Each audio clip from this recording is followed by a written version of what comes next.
Our next guest is a rock star, the musical composer of themes for just about every television show you've ever seen, and now he has a documentary. Yeah, Snuffy Walden is here to talk about his new documentary, Up to Snuff. Hi, Snuffy. Hi, Snuffy. How are you? I'm good. I'm great. Okay, tell me about the movie. Like, what? How did it come to be? Up to Snuff, right? Yeah, I'm on the board of a film festival back in Washington D.C. and the guy, the head of the board, kept hearing stories from me. He said, "We ought to make a movie." And I'm going, "No, I don't want to make a movie."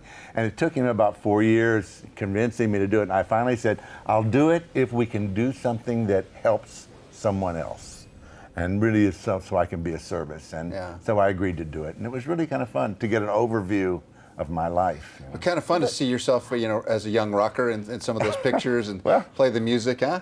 Sometimes. You had some epic hair. You had that hair. I saw that rock star, 70s hair, man. If I only had it now, I could only get it back. Tell me about, the transition from life on the road, rock star life on the road, to getting into TV and scoring literally every television show I ever watched. You scored. It's so funny. I'm the only guy in television who never took a music course, who never learned to read music, never learned to write music. And I was playing one night at a place called At My Place, and an agent approached me and said, "Ry Cooder's priced himself out of the business. Would you be interested in scoring television or film?" And I, figured, well, it's going to be better than playing at the Holiday Inn when I'm 65 years old. And I went up for some films and didn't get them. And then there was this little TV show that they all thought wouldn't make it, and I went and auditioned for it and ended up scoring it. It was 30-something. Oh my, unbelievable. And the next little show I got was The Wonder Years, and that year was my first year in composing, and 30-something won the Emmy for Best Drama, and Wonder Years won it for Best Comedy. So incredible. And then you won an Emmy for Best... for The West Wing? For The West Wing, yeah. And Roseanne? I mean, so... Because we were listening, stalking your website and listening to all of the scores. And seriously, every time Carlos would play something from one of your TV shows, I was like, took me right back to those TV shows. How did you determine what sound went with what show? Because they're all so different. It's like casting actors in a movie, I think. I try to find the soul and the heart of the show and then approach it that way. And also, to be honest, I've had some great TV shows. Yeah, and it's hard to mess it up if you've got a West Wing. Yeah, well, you got one on the air right now, the SEAL Team, right? SEAL Team's doing great, third year in, and the Edie Falco show, Tommy will be on in January, so. Keeping your chops up is something you said you stopped playing for a while, and you somehow connected with this young woman who has the voice of an angel. And tell me about that connection and how that's changed your life and your musicality and what you're doing now. Well, I met Sara Niemietz when I was really busy. It was the year 2000 or 2001. Mm-hmm. I was doing 10 shows, 10 TV series at the same time.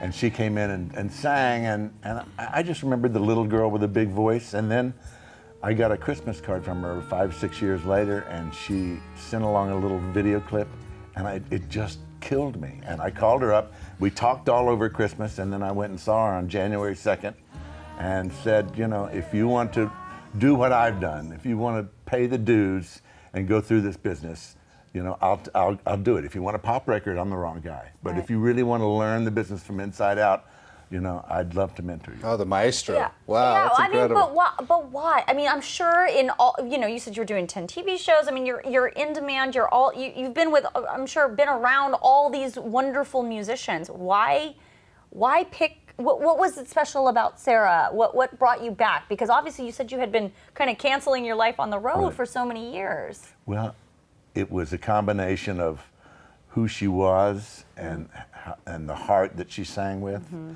And there was a resonance there for me that I had never gotten with another singer. But what does it do for you to get back out? What does it do for me? It keeps me young.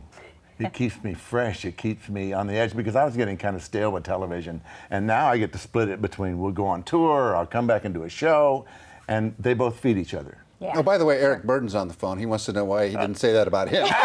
Well, Eric was the next guy I was going to talk about. Eric Burdon and the Animals, of course, was a big... You played with Eric Burdon, right? Yeah. Mm-hmm. Yeah. Played with him for years. So tell me about the documentary. Like, where can we see it? What's happening with it? It's released. It's going to be released in March in theaters, probably limited release, and then it'll be on streaming and on demand. And it's been so nice to have you here. Thank you so much. You're so talented, My pleasure. and the resume is ridiculous.